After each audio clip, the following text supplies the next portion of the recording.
What is up, guys? Welcome back to the channel. You're probably wondering why I am so hyped up. It's because we're working on the Genesis Coupe. I do want to say too, thank you all for all the support you guys give. You guys make me feel like I have an audience that is actually interested in all the stuff I'm doing. If you are new here, this is my 2013 Hyundai Genesis Coupe. Hyundai, same thing. It's got an LS1 swap. I made a lot of videos so far on this build, so if you want to see the whole build from start to finish, go ahead and check out some of my older videos.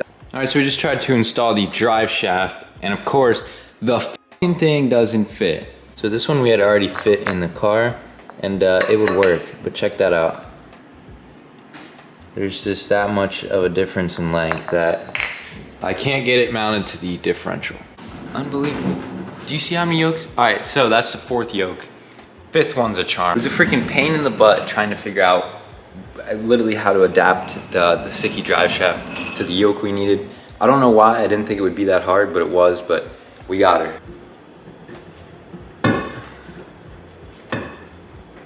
Alrighty guys, so the drive shaft is officially in the car and bolted up. Finally, this took absolutely forever.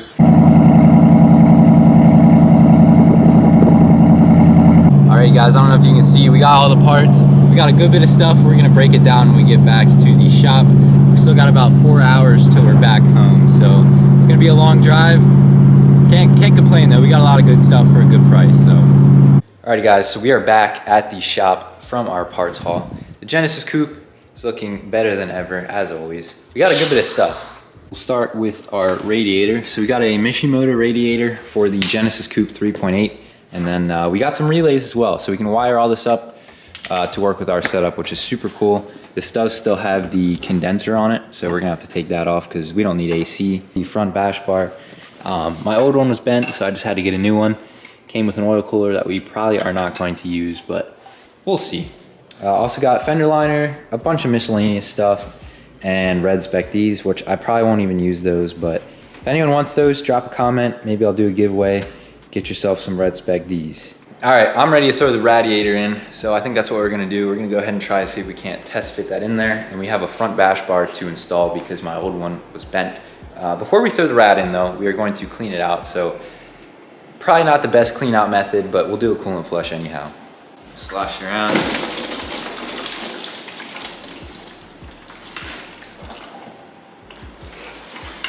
Yeah. Not bad at all.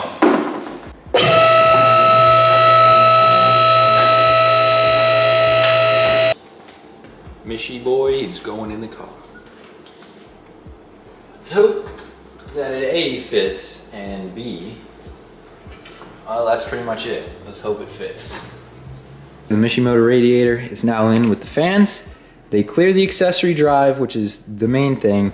As you can see though, that oil filter down there, it ain't gonna work. So, easy fix though, we're just gonna have to get a smaller filter.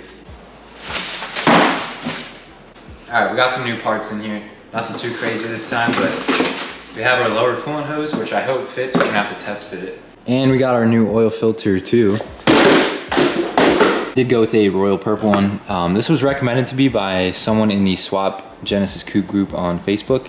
This one's a lot shorter than the one that came with the Sicky relocation kit. Reason for that is I got the AC bracket, which there isn't a whole lot of room here, so you have to run a short filter like this, 3/4 thread size, and you're good to go. All right, so it does indeed fit. It is just a little kinked up at the top and bottom. Might have to trim some off up here and down there. Overall though, it does fit pretty nicely. The bottom's a little loose here, so we're gonna have to get a clamp and really tighten that down so we make sure it doesn't leak, but it's still not too bad. Look how good this car is looking though. So we got this cover here modified a little bit, AKA I just took a hot knife to it. This pretty much just covers the hole through the firewall. That one still fit because we were able to run the harness out of it.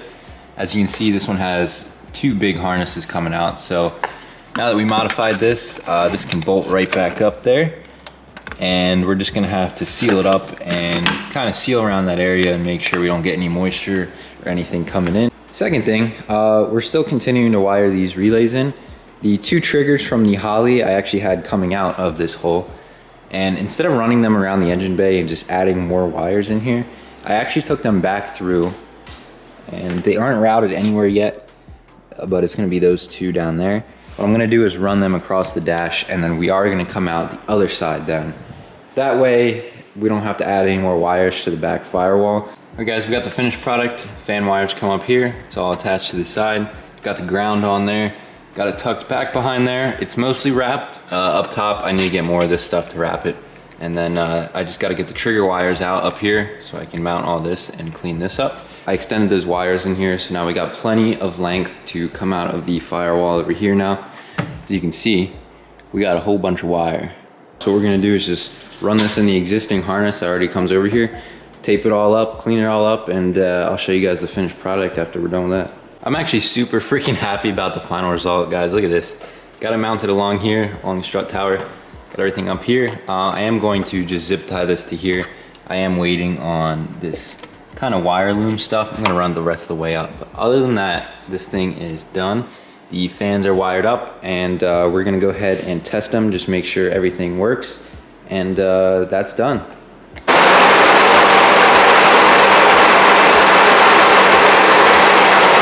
All right, progress, we're seeing progress. I think the next thing I'm going to buy is probably going to be a battery. We're gonna get a battery that's spec'd obviously for this engine. And once we do, we can go ahead and put that in, bolt it down, and then all of these loose wires and stuff can finally be attached to battery terminals, and everything can be cleaned up and hidden. And once that is done, we have like at least 90% of the wiring done, just a bunch of odds and ends here and there. And we do still have the starter and the alternator big fat cable, so we're gonna run those probably next. I have to get a crimper though to crimp them. Battery terminals are not finalized yet, but that's basically what you're looking for. I got this thing connected. I got a free battery terminal I found, but unfortunately, I don't know what we're gonna do. It looks like it's a different size for the post, but we're gonna wrap that up later anyhow.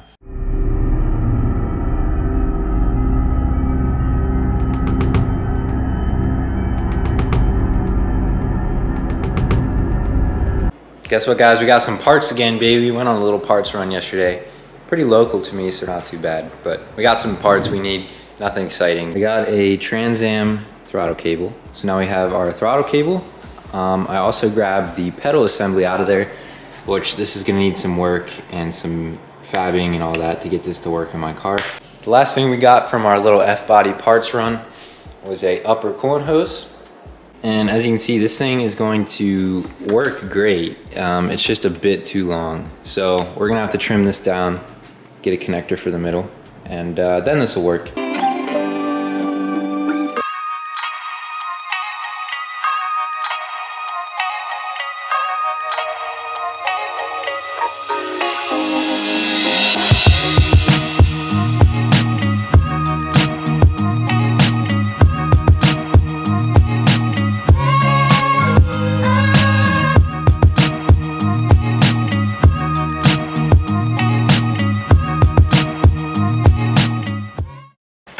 We got our ECU in here. There's a 12-volt switch to turn it on, and then there's a ground obviously for the ECU. The ground I actually ran down back in through there, down through the bottom, and I just used a chassis ground, put an eyelet on it, tightened it down, so the ground is good.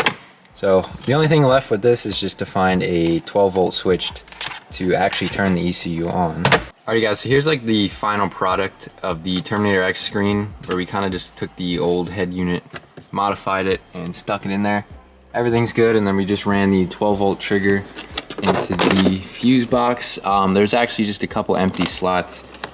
We use this one right here, so we're gonna go ahead and see if we can get some power to the ECU.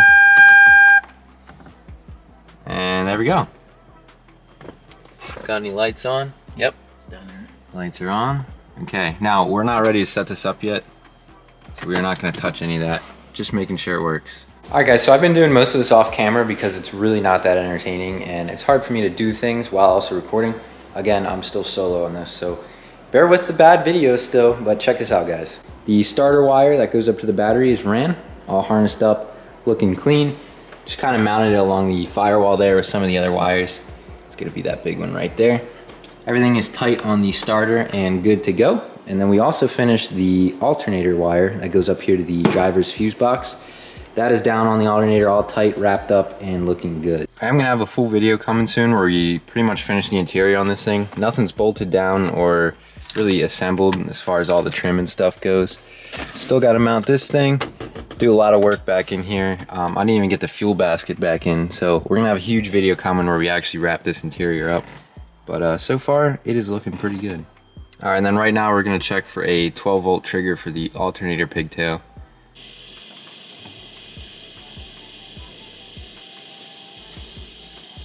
Alright guys, so let me explain what we're doing here. This is for the alternator.